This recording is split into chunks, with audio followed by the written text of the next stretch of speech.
Hello from the National Archives Public Programs and Education staff. My name is Sarah Lyons Davis, and I'm an education specialist at the National Archives. Welcome to the National Archives Comes Alive Young Learners program. Today, we meet the team of Meriwether Lewis and William Clark, who led the Corps of Discovery expedition across the western portion of the United States 220 years ago this month. In 1803, the United States purchased the Louisiana Territory from France. President Jefferson sent co-captains, Meriwether Lewis and William Clark, to explore west of the Mississippi River in 1804. Today, we meet Meriwether Lewis and William Clark to understand how they prepared for the expedition and what they learned about the land, rivers, and people they encountered along the journey. Meriwether Lewis is portrayed by Doug Thomas, and William Clark is portrayed by Stephen Edenbo of American Historical Theater. The National Archives has many records related to the Lewis and Clark expedition, the land and resources they identified, as well as maps of the expedition. On this slide, for our education-specific resource, Docs Teach, you can see a map of the Louisiana Purchase territory. We outlined a mapping history activity where we show the Lewis and Clark route to the west in green. If you visit this activity, it includes hints on how to use the map in understanding the complex expedition into the west. And in this image, we have a map of Lewis and Clark's track across the western portion of North America from the Mississippi to the Pacific Ocean. The map dates from around 1806 and shows the route they took.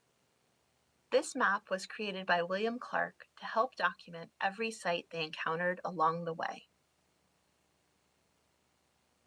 And here you see the next slide, which includes a list of items. Referred to as Indian presents, these items were purchased by Lewis in preparation for the expedition to the west. In a secret message to Congress on January 18, 1803, President Thomas Jefferson had asked for $2,500 to explore lands west to the Pacific. President Jefferson worked closely with Lewis, co-commander of the expedition, to ensure that he was well prepared to anticipate the party's needs. While the party ran out of such luxuries as whiskey, tobacco, and salt, they had plenty of rifles, powder, paper, and ink.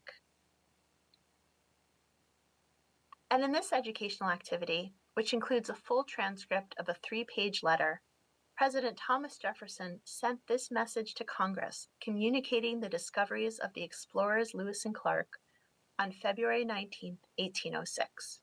It reads, "To the Senate and House of Representatives of the United States, in pursuance of a measure proposed to Congress by a message of January 18, 1803, and sanctioned by their appropriation for carrying it into execution, Captain Meriwether Lewis of the 1st Regiment of Infantry was appointed, with a party of men, to explore the river Missouri, from its mouth to its source, and crossing the highlands by the shortest portage to seek the best water communication thence to the Pacific Ocean, and Lieutenant Clark was appointed second in command.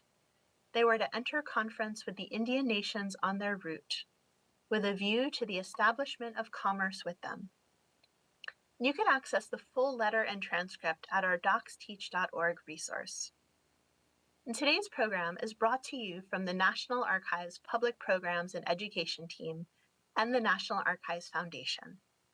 You can find information for free teacher and student programs on the National Archives website, archives.gov, under Archives News, Upcoming Events, and if you follow the National Archives on social media.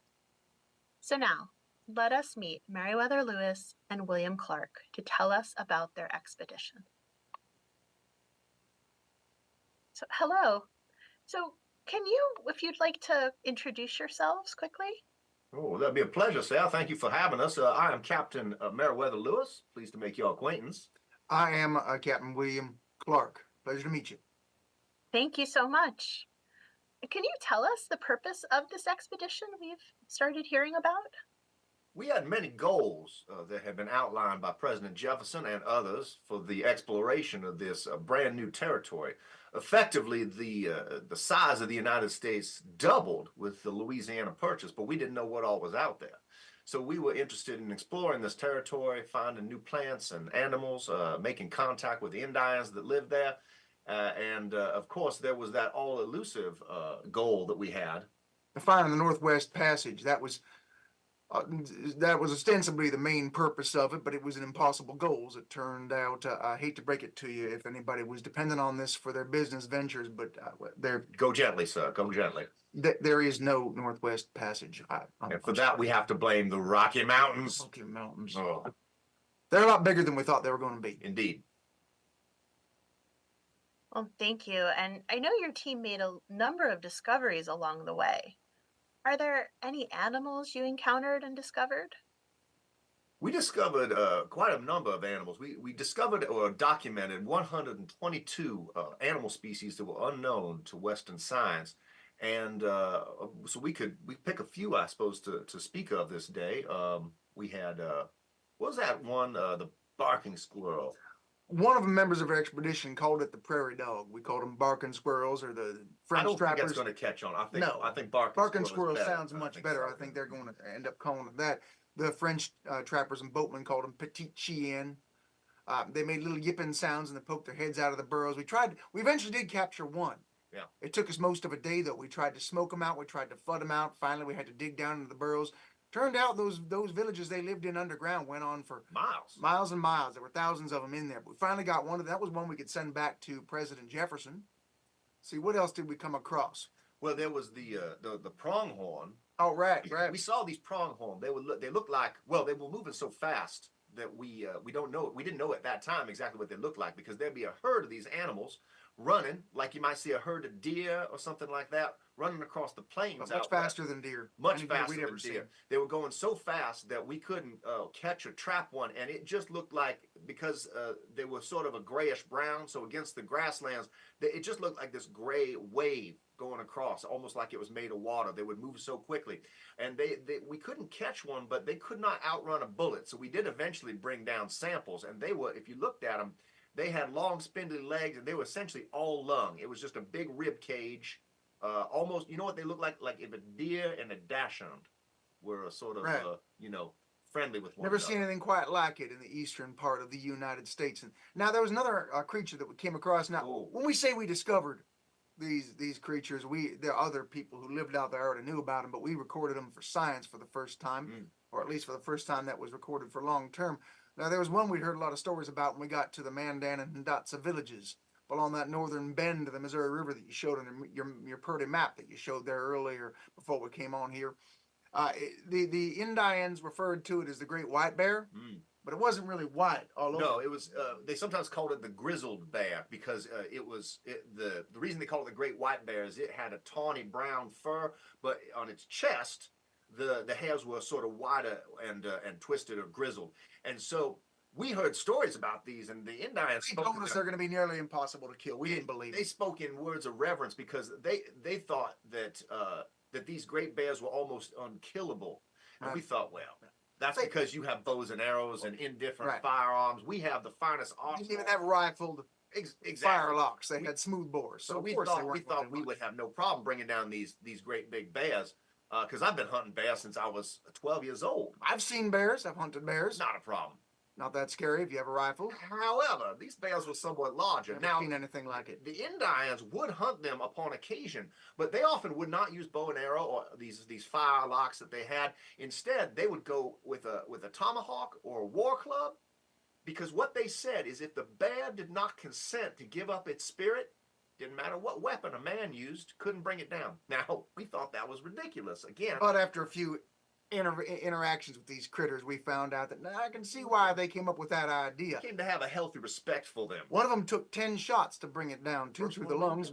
One broke its shoulder blade. That just made it angry. And then it didn't die after 10 shots. It turned around and ran 3 miles before it finally collapsed in a hole and tried to dig into it was trying to cover itself up with some leaves because it was bleeding out. But that was dangerous. Now, I encountered one almost had a very unfortunate. As a matter of fact, this is almost just the Ann Clark expedition, Mhm. because I was hunting, because I would do a lot of hunting. As the men were poling the boat up, they would eat 9 pounds of buffalo meat a day. So I'd be killing buffalo and leaving them for the men to take and butcher and then serve up that night, because every man had to eat a lot because it was so much hard work going up the river against the current. But I was out hunting and I fired at a buffalo and he was expiring, and I watched him expire. And the thing that I forgot to do, that no huntsman in the wild should ever do, is I did not reload immediately. I did not reload my rifle. What I realized is, while I had been stalking that buffalo, there was a great grizzled white bear that was stalking me over here. And so I saw him out of the corner of my eye, but my rifle was unloaded, and I knew that it might take more than 10 shots to take him down anyway. So I started running. It's the only thing I could do. I ran and I ran until I was in the Missouri River up to my chest. Now, these bears, they'll attack you up on their hind legs. They'll stand up like a man and attack, and they can be 9 or 10 feet tall when they do that. They're just incredibly huge bears, but they don't. They're not bipeds. They're not meant to walk that way. So I knew if I was in the Missouri River, he wouldn't be able to wade out upright, and I thought that might give me some sort of chance. Now, I had another weapon on my person, which was called spontoon. A spontoon looks like, it's sometimes called a half pike. It's a long spear, like a boar hunting spear is what it looks like. And so I ran into the Missouri River up to my chest. I turned my spontoon towards the bear and prepared to sell my life as dearly as I possibly knew how. And the bear there took one look at me, and he turned tail and fled. Now, I don't know why. I thought maybe he saw my reflection in the Missouri, thought there was suddenly more of me, or I had two heads or something.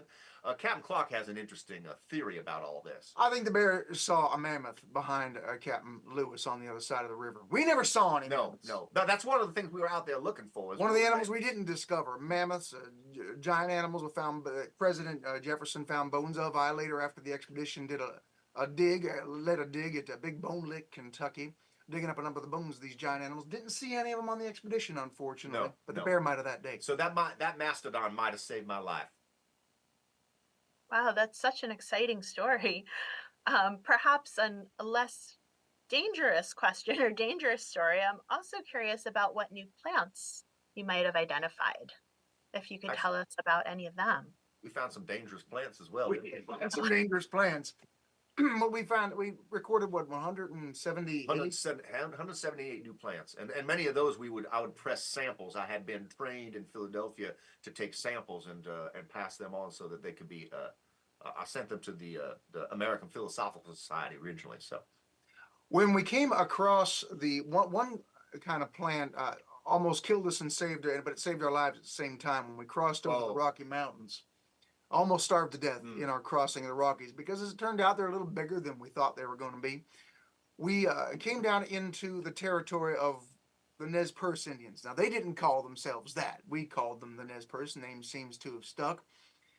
They were a fishing people, but the time that we arrived, it was before the fish had been. It was after the fish had gone for the season, so they had some fish that wasn't very good anymore, and they had quamash root. A kind of a tuber that had not been recorded for science. You can picture, y'all know what a potato looks like. Well, imagine a potato that has turned evil. That's kind of what they look like. They're all gnarly, and they're very, very dense, like a potato might be.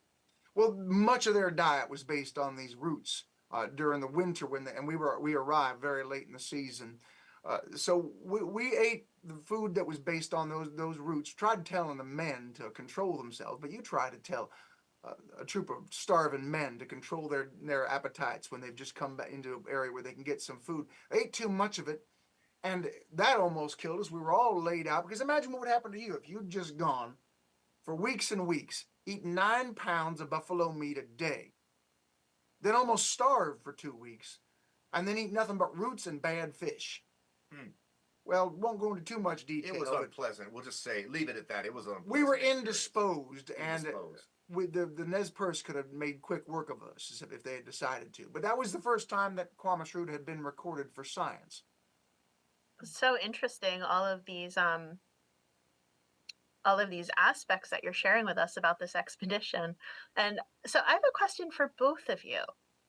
And what was your favorite part of the expedition? Maybe Mr. Lewis, would you like to answer first? Let's see. Well, my favorite part, truth be told, would be coming back and telling President Jefferson all about it over a bottle of wine. But I'm assuming that's not what you're looking for. There's so many experiences that are so unique. So, here's one I don't talk about very often. This happened when we were on our way. We were still in map territory when this happened. We were on our way up to the Mandan Village. So we had left St. Louis and we were up that first leg of the Missouri towards the Mandan villages.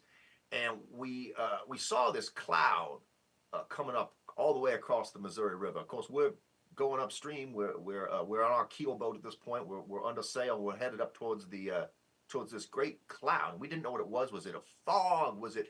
And then when we encountered it, no. If you've ever walked through a fog, you know that your skin feels the moisture. You get wet and cold a little bit when you walk into a fog cloud. Likewise, if you happen to go up very tall mountains as we did, you can step into a cloud and it feels the same way. But this was not. This was the same temperature as the air around it, and it was like being surrounded by little snowflakes. We had no idea what this was, and it went on for I think 3 miles. We figured, and when we finally come through the other side of it, what we saw was saw thousands of pelicans preening, and what they were doing is they were plucking the little tiny bits of feather from under their wings, the soft feather from the underside, and they were just sort of letting it go into the air, and it was being carried down in this large crowd. And there were so many of them that it choked the valley of the Missouri River for 3 miles. And that was an extraordinary experience. As far as for me, I'll talk about, I think, the most beautiful thing I ever saw on the expedition. I wrote about this in my journals. We were on the western shore of of the continent, by that edge of that great western ocean. I will not call it Pacific because we barely saw a peaceful day the entire time we spent that winter there at Fort Clatsop. Miserable. Now, we had heard a whale had beached itself a number of miles, about a half a day's march from where we had our fort. So we decided we're going to travel there to try to get some of the blubber. There was a great promontory of rock between us and the beach on which the whale had beached itself. So I climbed up to the top of that, and this day turned out to be one of the very few peaceful days that we came across. When I made my way to the top of that rock, I could look down on the beach where the whale was, and it was almost like giants were marching out to sea. These huge formations of rock jutting out of the ocean from the beach and going from the beach out into the water. Looking down from this viewpoint that I could see out in this one particular day, a peaceful ocean, I had never seen anything so beautiful a sight in my life as I saw that beach. In your day, you refer to that as Cannon Beach. I understand that it's a much easier to visit than when we visited there. Maybe you can stay a little drier and keep the fleas away a little better if you ever decide to visit there. Well, thank you. And the other side of that question, was there a least favorite part of the expedition? I can think of one. I could think of two. Would be for me. These are pretty close calls here. I'll say with the hardest the men ever had to work was the portage around the falls of the Missouri, and I did comment that was the most difficult challenge that we faced. However, we didn't almost die, and we almost died in the Rocky Mountains. In neither situation did we have any idea when we were planning this expedition just how challenging. We thought that the falls of the Missouri were going to be one or two sets of falls, like all of the rivers. All the rivers that we were familiar with. We had no idea that the Rocky Mountains were going to be nearly as large as they were.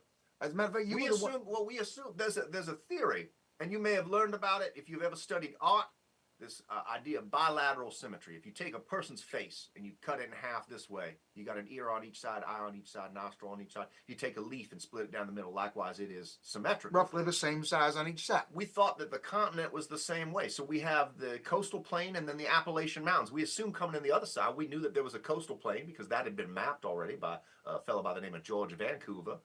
And then we thought there'd be another gentle set of mountains like the Appalachians, but maybe a 3-day portage over the entire mountain. Instead, it took us nearly a month just to get around the falls. Instead of one fall, there were 5. Right. And while we were doing it, the men were we were cutting our feet on some of the other plants that we didn't mention earlier that we discovered: prickly pear and needle grass. Because our shoes wore out, so we were making moccasins, which are not nearly as sturdy as good solid shoes, and so you step on all manner of things. Picture a pear that had been corrupted in its morality, like those potatoes. Yep, like those potatoes earlier. They had spikes jutting out of them, sometimes longer than my finger. Right.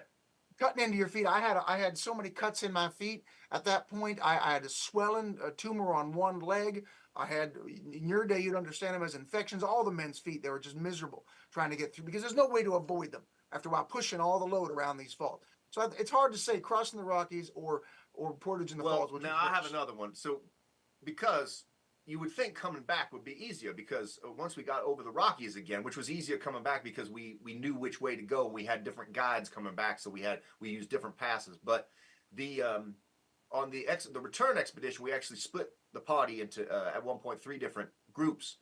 And at one point, I was with a group that had gone to retrieve some of our items in caches that we had left buried for the return trip. So we were digging those up, and we were hunting because, of course, we had to hunt in order to eat while we were out there. And one thing I will tell you, because remember, our clothing wore out, so we were making our own clothes by this point in the expedition. Again, we're on the way back. This is 1806. If you are going to go elk hunting, my advice would be, if you are going hunting with a man that has one eye and is nearsighted in the eye that is working, don't wear elk skin pants. And don't walk out in front of him. Don't walk out in front of him. So I was shot in the extreme upper thigh. Toward the rear of the upper thigh, right? The top of the thigh, and above the thigh, really. So when we really reunited, I was incapable of sitting in a canoe, and so right in the place to sit down. Well, so we don't need to be graphic. There's a lot of lady folk listening to this. Have the children, their children of mine. I'm block their ears. Medical information is all I'm giving. Fair enough. But I completed the expedition on my tummy. Well, that sounds like a very hard way to return. Not the most glorious Not as return glorious to as civilization as one would have preferred, I imagine.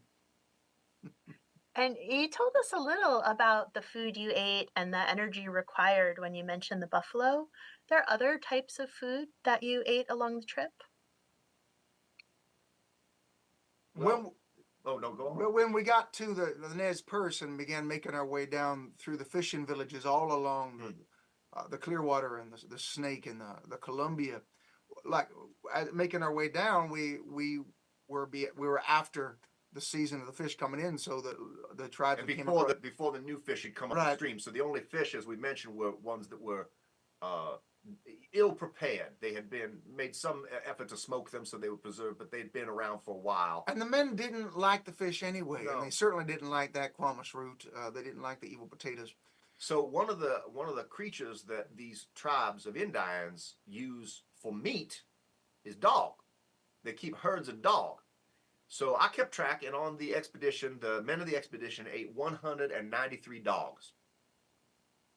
I never got used to the taste myself. A lot of the men tended to prefer it on the way back. As we're returning back up the Columbia River, we managed to purchase a dog, and we were from the Indians, and a lot of the Indians didn't understand why we preferred dog to fish. The men wanted red meat. Right. They wanted red meat. But that was something I never got used to, and I don't think any of the men continued that habit once we returned to civilization. No. You can imagine that would take some getting used to. Had you had a dog with you on your trip as a companion? Yes, I did bring a dog.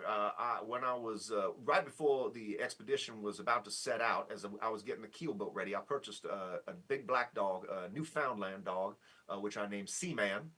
And he went, and he was my faithful companion all the way along. He was there. He'd be with me when I was hunting.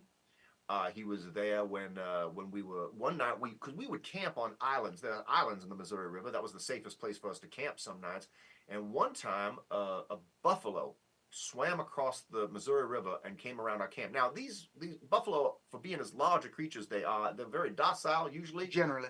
However, they're still huge creatures. If one steps on you, you're as good as dead. And so this buffalo, something, I don't know, maybe he tripped on some coals from the fire. I'm not sure what sort of got his dander up, but he began to sort of run around our camp. If you can imagine a 1,000-pound buffalo running around the camp. And he started making his way straight towards the tent where Captain Clark and myself and some other members of our expedition were sleeping, including the baby that we had brought with us. And what happened was Seaman, he saw that happening. Now, keep in mind, he's a large dog. He'd probably stand, I would think, about 14 inches to the shoulder, I should think. So relatively large dog. But he started barking. He just planted himself in front of our tent and started barking, and he got that buffalo to swerve to the side. Otherwise, he would have run right over our tent. We didn't know what had happened. We just heard Seaman barking. When we got up in the morning, we saw the buffalo prints, and we saw he'd done a pretty little dance around our camp and had managed to miss all the tents where the men were sleeping. Wow. And you had mentioned about some help you had navigating the journey as well. Can you tell us about the role that Sacagawea played in the expedition? First thing that I should say is I'm going to say her name for you, Sacagawea. Thank you. It has a g sound in the middle. It's not a soft G with a j. It's a g. And the reason is we wrote down in our journals that it meant bird woman, but technically we weren't as specific as we could have been. It meant crow woman. Crow woman. And if you think of how a crow sounds, it doesn't sound j. It sounds caw-gaw, caw-gaw. So it's Sacagawea. And there were other tribes that came across. We were given an assignment to write down the languages of the Indians we came across. We made a graph on a page. Vocabulary. Right. Exactly. And other tribes had similar words for woman. Wea was a sound for a woman in a number of different languages. And so Sakaga, that would be the crow, and then Wea, woman. I couldn't pronounce it. If you have trouble pronouncing it, though, don't worry. I had trouble pronouncing it too. And sometimes when I wrote her name and I couldn't spell it, I can't spell really well. So when I wrote her name in the journals, I just wrote Janie. That works just as well. She'd answer that. Now, I first met her when we came to the Mandan and Hidatsa villages that first winter. That would be the winter of 04 and 05. This is maybe November, I think, that I first met her.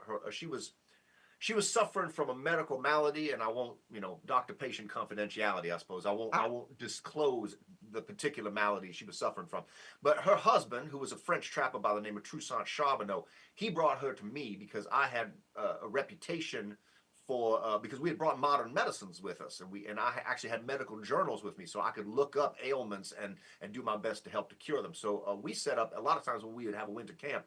I would set up primarily, and then later on, you as well, Captain, we'd set up as essentially traveling physicians. Part of how we negotiated for some of the dog meat on the way back up the Columbia. Right. I gained a reputation as a bit of a doctor because I'd given some eye drops and some liniment to one of them. So I treated her, and she was about 6.5 months pregnant at that point as well. I treated her for this ailment that she had, and we learned in our discussions with her husband that she was not, even though they lived in the Hidatsa villages, she was not a native Hidatsa. She had been a member of the Shoshone tribe, and we knew the Shoshone tribe lived at the base of the Rocky Mountains, and they were known as wonderful horsemen. And so we knew that we were going to have to negotiate. We knew we'd need horses. We thought the Rocky Mountains weren't as bad as that, but we knew and we also couldn't bring the horses with us from the Mandan and Hidatsa villages to the Rocky Mountains. So we didn't need to trade for them. So we needed somebody who spoke the language. And she spoke the language of the Shoshone because that was her people. She had been kidnapped when she was a young girl, but she hadn't forgotten the way. If you were kidnapped at the age of, say, 12 years old, you wouldn't forget how to speak your first language, and you'd learn how to speak the language that you were adopted to. So she spoke Hidatsa, as did her husband, but she also spoke this language, Shoshone. So we didn't hire her. We hired her husband. Well, we don't. And her husband brought her along. Women don't have jobs. Obviously not. Right, exactly. Right. We hired her husband to come along and bring his wife. He wanted to bring both his wives. We won't get into all that. Right. But we said just the one. Now, as it turned out, to make a long story long, when we got to the Shoshone villages in the Rockies, what we found out was that after negotiating a little while and going through a very long translation chain, was that it turned out that Sacagawea was the long-lost sister of the chief of the Shoshone Indians, Kamiawait. Now, they didn't recognize each other at first because they'd been separated as children. But once they recognized each other, well, we had just returned the chief's sister back to him again. So needless to say, we got the horses. She also helped out with augmenting the men's diets, finding roots and plants along the way. 9 pounds of buffalo meat a day will work about as well for soldiers on land as for sailors on the sea. You need something to augment it.